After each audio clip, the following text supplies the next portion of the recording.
Bertrand Russell said, "And if there were a God, I think it very unlikely that he would have such an uneasy vanity as to be offended by those who don't believe in his existence." Hi everyone, my name is Eric, and I'm a son, a brother, a father, and an atheist. You think you know me?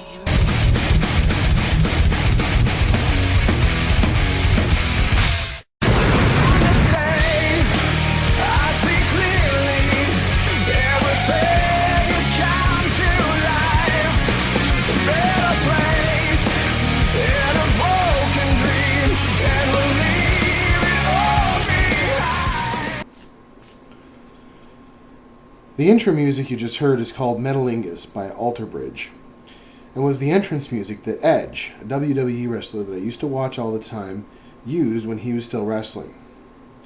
Now, I haven't watched wrestling in a very long time, but a while ago I found out that he had to retire last year due to medical reasons, so I looked up the video of his retirement speech and was subsequently reintroduced to this song. I'd forgotten how much I loved this song, and so I found it and listened to it quite a bit for several days. What can I say? I'm a music enthusiast. While I was listening to it, though, an acquaintance of mine asked me one day if I knew that Alter Bridge was a Christian rock group, because he assumed that as an atheist I really wouldn't listen to that kind of music. I corrected him by saying that Alter Bridge isn't a Christian rock band per se, because their songs aren't solely or overtly about salvation through Christ and God, but that as far as I knew, most of them were Christian, very likely.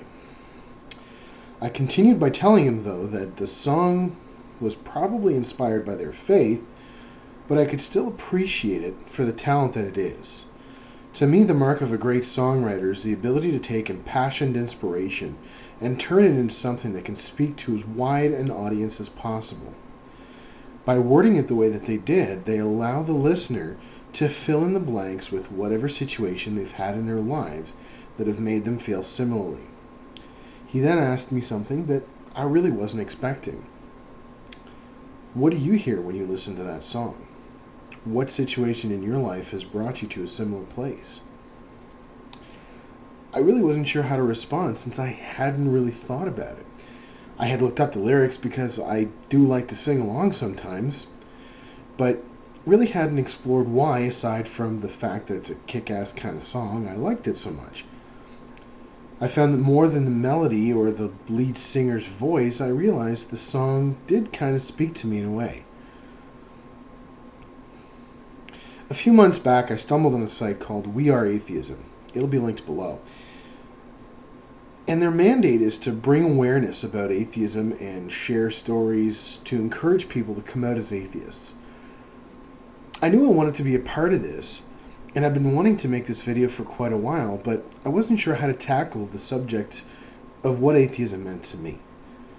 What kinds of things could I tell others about it that might possibly inspire them to begin to be open about this part of their lives with the people that they care about?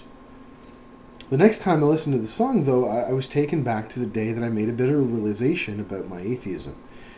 For a long time, I'd struggled with the fact that I couldn't really believe anymore. And it really bothered me because I didn't know what it meant not to have a higher purpose or a divine destiny mandated to me.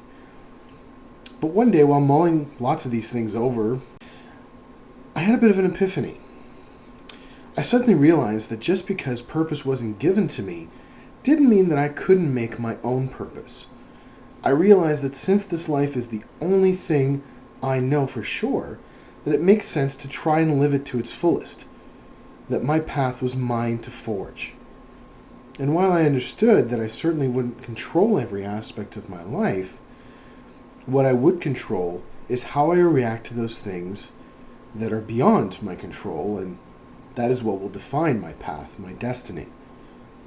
On that day, I saw clearly, and everything came to life.